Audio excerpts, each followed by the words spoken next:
Je suis certain que vous avez reconnu ces mythiques remparts. Je suis bien à Briançon, la cité fortifiée par Vauban. Mais si je suis ici, c'est pas uniquement pour vous parler d'histoire, c'est également pour vous parler de mariage, et plus particulièrement de contrat de mariage.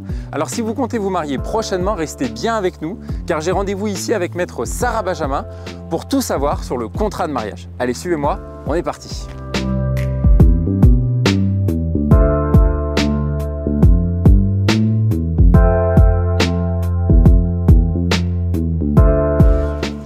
Salut Sarah. Salut Alexandre. Tu vas bien? Ça va et toi? Bah écoute, je suis super content de te retrouver ici. Tu as vu quelle ville magnifique? Bah ouais, écoute, c'est la première fois que je viens à Briançon. On m'a toujours dit ça va être magnifique.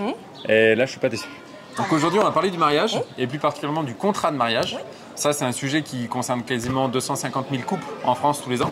Tout ça? Et ouais, ça en fait quand même. Ça en fait pas mal. Moi, je suis marié personnellement, en plus, donc du coup, c'est plutôt pas mal. Non, bah c'est bien. Et on va puis, voir si tu as fait les bonnes choses. Voilà, on va voir si j'étais un bon élève. Bon, en attendant, on visite un peu la ville? Allez, on y va.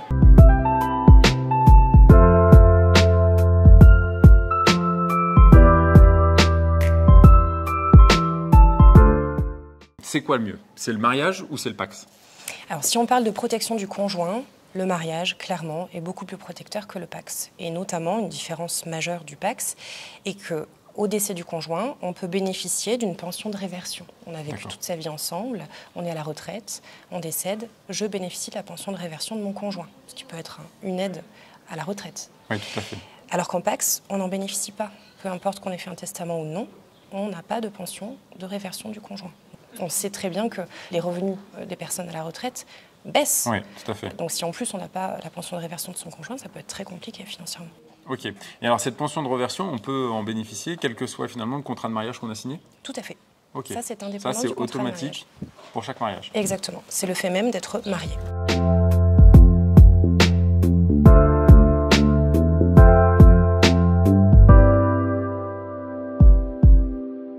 Et si je ne fais pas de contrat de mariage, sous quel régime je suis affilié de facto, j'ai envie de dire?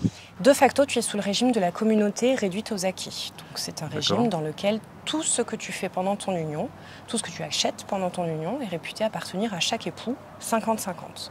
Peu importe qui le finance. Et si j'ai acheté finalement, par exemple, un bien immobilier avant le mariage, ce bien immobilier, il reste à moi ou du coup je le partage avec mon épouse? Non, il reste à appartenir à toi. C'est un bien propre. Alors, il existe plusieurs contrats de mariage. En gros, dans quelle catégorie on peut ranger ces contrats de mariage? On va dire qu'il y a deux grandes catégories de contrats de mariage. Il y a les contrats de mariage sous des régimes communautaires et les contrats de mariage sous les régimes séparatistes, sachant qu'à l'intérieur de chaque contrat de mariage, on peut aussi avoir des aménagements par des clauses particulières.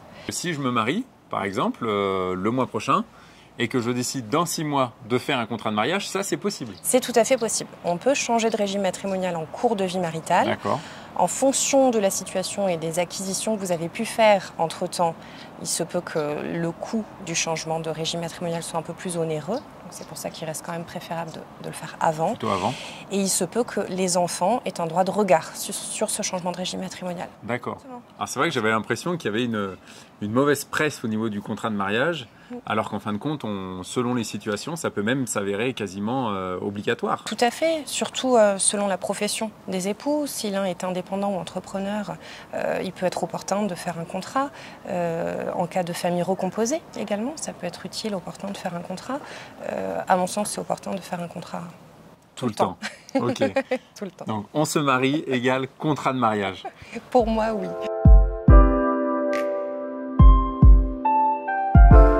Et alors Sarah, en cas de séparation, si j'ai fait un contrat de mariage, comment ça se passe finalement?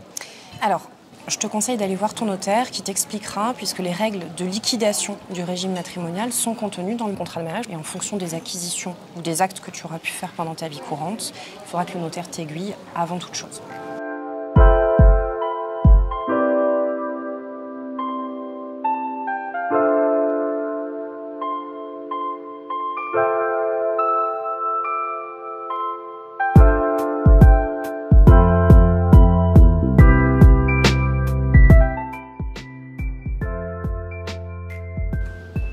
Eh ben, merci beaucoup Sarah. Merci à toi Alexandre. J'étais très content de te retrouver ici à Briançon. Oui. On a pas mal marché, on a bien visité la ville. On a bien marché. Et puis en tout cas, j'espère que nos futurs mariés vont passer à l'acte en faisant un contrat de mariage. tout cas en y réfléchissant avant. Ouais, ça serait déjà pas mal. Ouais. Bon, c'est super, à bientôt. À bientôt, avec plaisir. Et puis quant à vous, si vous avez déjà des questions, vous pouvez déjà vous rendre sur le site passeralacte.com. Et quant à nous, on se dit à bientôt pour un nouveau numéro. Ciao.